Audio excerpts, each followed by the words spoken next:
आपलं मन थाऱ्यावर लागतं.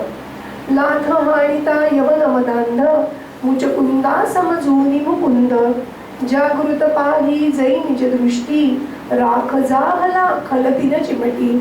हे जे सगळे वर मागितले होते त्याच्यामध्ये असं सांगितलं होतं की मला अतिशय गाढ झोप लागावी, त्या झोपेमध्ये माझे सगळे श्रम हरण व्हावेत. ही जर माझी झोप कुणी कुठे मोडली तर जो माझ्या दृष्टीला पहिल्यांदा पडेल तो भस्म होऊन जाईल. आणि हे झाल्याच्या नंतर मी जागा झाल्यावर ताबडतोब मला तुझं दर्शन व्हावं आणि मला माझ्या उद्धाराचा मार्ग कळावा. हा वर त्यांनी मागितला होता, किती विशेष आहे. शाप बांधले निरागसांचे असू पेटले पतिव्रतांचे. तर काय झालं, गुहेमध्ये शिरले मुकुंद. त्यांनी आपल्या अंगावरचा शेला होता तो मुचकुंदावर पांघरला आणि स्वतः अंधारामध्ये लपून बसले. आता काल यवन इतका दमला होता, भानावरच नव्हता, आतमध्ये शिरला आणि शेला पांघरून झोपलेली व्यक्ती पाहिली. त्याला वाटलं दमून झोपला इथे आता. पण जी मगाशी कोमल भावना होती, याला पकडून मी अंतपुरात घेऊन जाईन, आता त्यांनी इतके श्रम दिले होते की प्रचंड राग आला होता त्याचा. म्हणून एकदम जोरात लाथ मारली आणि ती लाथ ज्या क्षणी बसली त्या क्षणी मुचकुंद त्याच्या गाढ झोपेमधनं जागा झाला. जागा होऊन समोर बघतो तर काल यवन राख जाहला खलतीन चिमटी. 3 चिमटीत पण राख येणार नाही एवढी त्याची राख होऊन गेली, 3 चिमटीपेक्षा कमी. हे कशामुळे झालं? शाप बाधले निरागसांचे. त्यांनी जे पुढे विध्वंसित येत होता त्या सगळ्या निरागस लोकांचे जे शाप होते ते त्याला बांधले. असू पेटले पतिव्रतांचे. पतिव्रतांनी जे शाप दिले होते ते जणू काही त्याला बांधले. आज उद्या परी अवश्य येते पापाचे कटू फल उदयाते. कधी ना कधीतरी आपल्या कर्माची फळं भोगावी लागतात. चकित करीत भूपास अंतरी प्रगटे यदुकुल दीप पुढारी. त्या मुचकुंदाला काही समजेच ना. त्यांनी उघडून पाहिलं तर समोर एक भला मोठा दैत्य होता आणि तो 3 चिमटी झालाय आणि आता कोण तर श्रीकृष्ण समोर उभा आहे. उमज पडत ना मुचकुंदा प्रत स्वप्न दिसेवा आहे जागृत. जागेत एका स्वप्नात आहे. भूलोकी वा सुरलोकी मी अतली अवतरलोकी गोंधळुनी नृप अनमिष नयनी वरी वरी हरिसवी लोकी जय हरी सुखकंदा. मी कुठे आहे? स्वप्नात तर नाहीये ना. पण कोण यक्ष गंधर्व म्हणे नृप फळास आले अथवा मम तप. का माझं तप फळाला आलंय आणि त्याच्यामुळे श्रीकृष्ण आले. असामान्य रमणीय रूप हे मानव सुर असुरातील दोहे. म्हणजे ते परब्रह्म आहे. दीप्त तेज रवीचे आल्हादक व्हावे त्यापरी दिसते कौतुक. विष अथवा श्रम या वाचून झरे अमृत तव मधुहास्यातून. काय आहे ना, समुद्र मंथन करताना इतके श्रम झाले आणि ते श्रम केल्यावरही सरळ अमृत नाही निघालं. आधी विष आलं आणि ते विष शंकराला प्राशन करावं लागलं, श्रम पुढे चालू ठेवावे लागले आणि मग शेवटी अमृत निघालं. पण इथे मात्र भगवंतांचं जे हसू होतं ते बिना श्रमाचं अमृत स्रवत होतं त्याच्यामध्ये. गतचंचलता श्रीची कांती तुझे पदनखी सामा बलिती. ती जी लक्ष्मी आहे, जी चंचल म्हणली जाते, ती तुझ्या पदांजवळ बसते. त्याच्यामुळे तिचं जे तेज आहे ना ते तुझ्या पायाच्या नखांमध्ये. चरणतलाच्या स्पर्शाने तव गमे रम्यता उशेस अभिनव. भगवन तव दर्शन सौभाग्ये कृतार्थ झाली मम बहिरंगे. पण माझ्या दृष्टीला वगैरे सगळ्याला तू दृष्टी पडलायस, तू बोलतोयस, एवढं मला पुरेसं नाहीये. अंतर पावन व्हाया श्रवणी पडो गिरा मधु विनती चरणी. आता माझं अंतर पण पावन करा प्रभू. वधून असे शिर नमोनी ठेला आदर भरी कमलाने मधुसूदन निज वरद कराने स्पर्शित त्या प्रेमाने जय हरी सुखकंदा. मग आता भगवंतांनी सांगितलं, स्रवे मधुरतम गिरा हरीची हो पुलकित तनु मुचकुंदाची. शयनोत्थित तद्दर्शन भावे आस वाहिली तुझी या जीवे. झोपताना नेहमी शुभ विचार करून का झोपावं, चांगले विचार करून का झोपावं. कारण झोपेमधलं आपलं खरं तर 9:40 झालेत पण राहत नाही. झोपेमध्ये आपलं जे सबकॉन्शियस माइंड असतं ना, आपण जो विचार केलेला असतो त्याप्रमाणे आपल्याला रस्ता दाखवत असतं. तर तसं गाढ झोपेमध्ये जाताना त्यांनी उठल्या उठल्या तुझं दर्शन व्हावं ही आस मनामध्ये ठेवली होती. आणि म्हणून तोच असे मी वसुदेवात्मज जनन घडे मृदू किरण कुली मज. मीच तो जो वसुदेवात्मज म्हणून जन्माला आलोय, ज्याचं दर्शन तुला पाहिजे होतं. भाषण या परिकरिता देवे आनंदन रूपरुदी समावे. आठही सात्विक भाव उदेले, अष्टसात्विक भाव त्याचे जागृत झाले. गमे सुकृत गण फळास आले. अनेक आयुष्यांची जन्मांची तपस्या माझी फळाला आली आहे. आता पुन्हा काय मागतोय बघा. पदी ठेवनी शिर विनयाने अपार केले स्तवन रूपाने. रसना नवदो तव नामाविण तव पदयुगली सतत मोमन. कुठला राजा आहे? इक्ष्वाकू वंशातला. तुम्हाला माहिती आहे भगवान श्री रामचंद्रांचा वंश जो आहे तो इक्ष्वाकू वंश आहे. इतकी त्याला परंपरा आहे अतिशय हुशार, चतुर आणि सामर्थ्यवान राजांची. तर श्रीरामचंद्र तसे होतील यात नवलनं काय? रसना नवतो तव नामाविण तव पदयुगली सततर मोहमन. प्रेम विपुलते तुझे नको मज प्रसन्न झाला मनी अधोक्षज. तथास्तु मूपा मिळेल तुझसी अनपायिनी सुभक्ती. मत्सायुज्या येशील अंती बोलत करुणामूर्ती जय हरी सुख कंदा. तथास्तु तुला ना अतिशय एकाग्र होऊन करणारी भक्ती, कधीच तुझ्यापासून दूर न जाणारी अशी अनपायिनी भक्ती तुला मिळेल, जी सुभक्ती असेल. आणि शेवटी तू माझ्यामध्ये मिळशील. नमुन पुनाज श्री जगदीशासी येत सरळ रूप हिमालयासी. परत नाही गेला अयोध्येला बघायला की आता मी इतके दिवस झोपलो होतो, परत माझं राज्य घ्यायला आलोय. नाही, हिमालयामध्ये गेला. यवनाच्या मूचे करू निर्दालन परते पुनरपी पदनत पावन. इकडे श्रीकृष्ण परत आले. काल यवन नसलेल्या, सेनापती नसलेल्या यवनाचं निर्दालन केलं. यमा करी यवना सोपवनी निघे द्वारके यदुकुल तरणी. तोच जरासुत अयुत चमूसह हरी सरोधी आस अजरह. खूप सेना घेतली आणि जसा सर्प विसरत नाही तसा हा परत आला आणि आता मात्र त्यांनी थांबवलं की आता मी याला मारणार आहे. मगध रूपाचे आयु न सरले म्हणून तयासी समरण केले. बघा, जिथे गरज आहे ना तिथे प्रारब्धामध्ये मध्ये मध्ये केलेलं आहे. जेव्हा त्या सांदीपनी ऋषींचा पुत्र आणून द्यायचा होता, पण इथे नाही केलं. त्यामुळे त्याचं अजून आयुष्य संपलं नाही, म्हणून त्याच्याशी त्यांनी युद्ध केलं नाही. आणि मग काय केलं? गिरीवरी हरिसह संकर्षण चढे नामजा असे प्रवर्षण. आणि म्हणून भगवंताचं रणछोड राय हे नाव प्रसिद्ध आहे की जे रण सोडून पळाले. पण त्याच्यामध्ये एक योजना होती, त्या योजनापूर्वक ते पळाले होते. शिखरे उंचची भिडली गगना टोक दिसेना मोडून माना. इतका तो उंच होता पर्वत. प्रवर्षण नावाच्या पर्वतावर चढले. पाताळाच्या पाऊल वाटा दर्या अशा ये बघता काटा. कडे खडे तुटलेले भीषण वीर उभे जणू छाती काढून.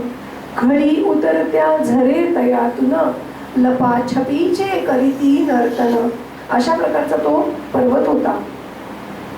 उग्र उबटये वास पाखरे गोड काढिती सूर. उग्र उबट वास कधी येतो? जेव्हा सूर्यदर्शन होत नाही. इतकं निबिड अरण्य होतं. भुऱ्या निळ्या टेकड्या पसरल्या क्षितिजावरती दूर. एकटाच पर्वत होता तेवढा तो. रान निबिड बहु हिरवे निळसर शिरून धजती सूर्याचे कर. वनदेवीच्या पदराखाली अंधारा अभयता मिळाली. हिंस्र पशूंना भर दिवसाही स्वैर फिराया अडचण नाही. गुरगुर नित कधी गर्ज भयंकर कंपित व्हावे धीरांचे उर. निबिडवनी त्या हरिगवसेना शोधून सारी दमली सेना. मग काय केलं यांनी? म्हणून लाविला वणवा मूर्खी तेच जळाले तयात शेकी. आपले सैनिक सगळे परत आलेत की नाही याची खात्री पण केली नाही आणि वणवा लावून दिला. अर्ध्याधिक सैनिक त्याच्यातच जळून गेले. अग्नी जळो सैन्य तरी जळो न खंत मम शत्रूंचा झाला अंत. समाधान हे जरा सुताते लिखित विधीचे हासत होते. अधमच होता.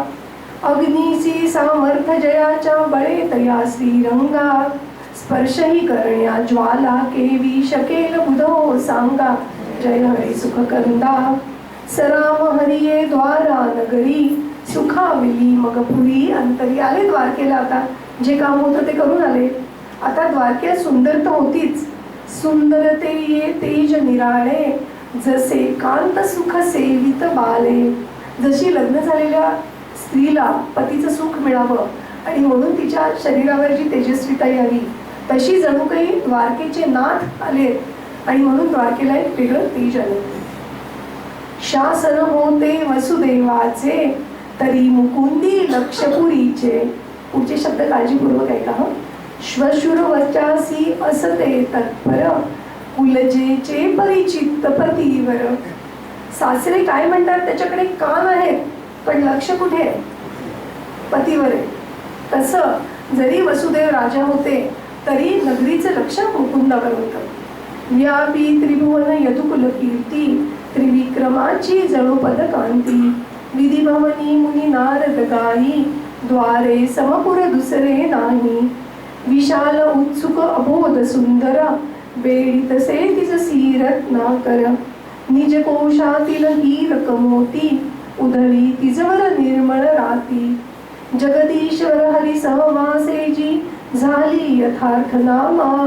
राजकारणे खेळवितेती यादव सभा सुधर्मा जय हरी सुख कंदा. यादवांच्या सभेला, राज्यसभेला सुधर्मा हे नाव होतं, कारण ते धर्माने राज्य करायचे आणि म्हणून सगळेजण त्यांचं अनुकरण करायचे. जगदीश्वराच्या सहवासाने तर ती धन्य झाली सुधर्मा. यादव विक्रम रक्षित सागर हतबल झाले जलपाटचर. जे समुद्रामध्ये चाचे होते, जे समुद्रानं जे व्यापार करायचे, त्यांना त्रास द्यायचे, त्यांचंही निर्दालन झालं. यवन गुण शक बरबर यांना भारत भूकडे भगवत सेना. किती आवश्यक होतं बघायला. शास्त्र कला व्यापार मिशांनी वैभव नांदे तिथे सुखानी. म्हणून द्वारकेची योजना तिथे केली होती, इतकी लांब मथुरेपासून. रामकृष्ण हे शशी सूर्यासम अशांततेचा वितळवती तम. कमलासन परिषद गत रेवत आनर्तदीप यशते ऐकत. गुजरातच्या राजांनी हे सगळं ऐकलं, इतकं सगळं वैभव आहे यांच्याकडे. ब्रह्मवचे तो द्वारावतीसी ये उजवाया निज कन्येसी. त्याला देवांनी सांगितलं, तुझी जी रेवती अत्यंत गुणी अशी जी कन्या आहे, तिच्यासाठीचा वर जो आहे तो द्वारकेमध्ये नेमलेला आहे. भूपे निज तनया अनुरागी मृगनयना रेवती शुभांगी. बलरामासी अर्पण केली उभय कुलाची ललाम झाली. दोन्ही कुलांचा तिने उद्धार केला. थाटात लग्न झाले अतृप्त कोणी न याचका मधुनी. वैभव बघून गमावे वाहतसे येथे साच कामधुनी. आता कामधुनी म्हणजे काय? कल्पवृक्ष पाहिला आपण, तशी कामधुनी म्हणजे ज्याच्यामध्ये बुडी मारली की सगळ्या इच्छा पूर्ण होतात अशी नदी. तर जणू काही इथे कामधुनी आहे आणि म्हणून इतकं सगळं वैभव आहे, असं त्या द्वारकेचं वैभव कळसाला चढलं. गोपाळ कृष्ण भगवान की जय. यस्माती शास्त्र सरितत्वं आवभुव यत्सा स्वाश्रयं तनुभृतां भयविवल्लानां. तापापनोद निपुणं परमं व्ययं तत् दिव्यं महेश्वर पदाब्जमहं नमामि. गोपाळ कृष्ण भगवान की जय. क्षमा करा, आज थोडासा उशीर झालाय, पण कुठे काय कमी करावं हे खरंच सुचण्यासारखं नव्हतं. सर्गही मोठा होता, काही काही सर्ग असे मोठे आहेत, त्याच्यामुळे मानसिक तयारी असायला काही हरकत नाही.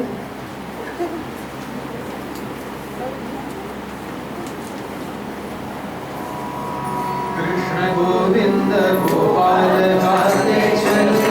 कृष्ण गोविंद गोपाल गाते चले. मन को विषयों के विष से हटाते चले. मन को विषयों के विष से हटाते चले.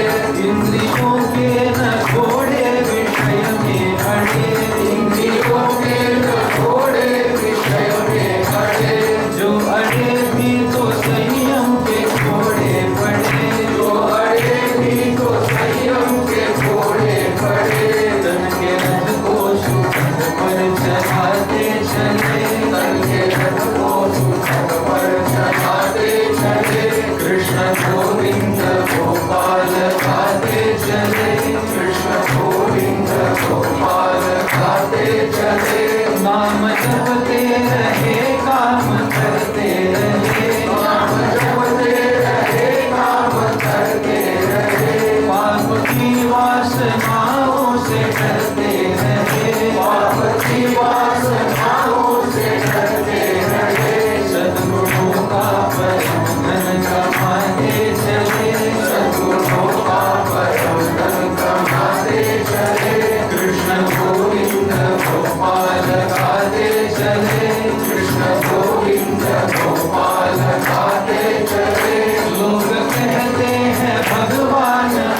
चले दुख में तड़पे नहीं सुख में भूले नहीं दुख में तड़पे नहीं सुख में भूले नहीं प्राण जाए मगर धर्म भूले नहीं प्राण जाए मगर धर्म भूले नहीं धर्म धन का खजाना लुटाते चले धर्म धन का खजाना लुटाते चले कृष्ण गोविंद गोपाल गाते चले कृष्ण गोविंद गोपाल गाते चले वक्त आएगा ऐसा कभी ना कभी वक्त आएगा ऐसा कभी ना कभी हम भी पाएंगे प्रभु को कभी ना कभी हम भी पाएंगे प्रभु को कभी ना कभी ऐसा विश्वास दिल में जमाते चले ऐसा विश्वास दिल में जमाते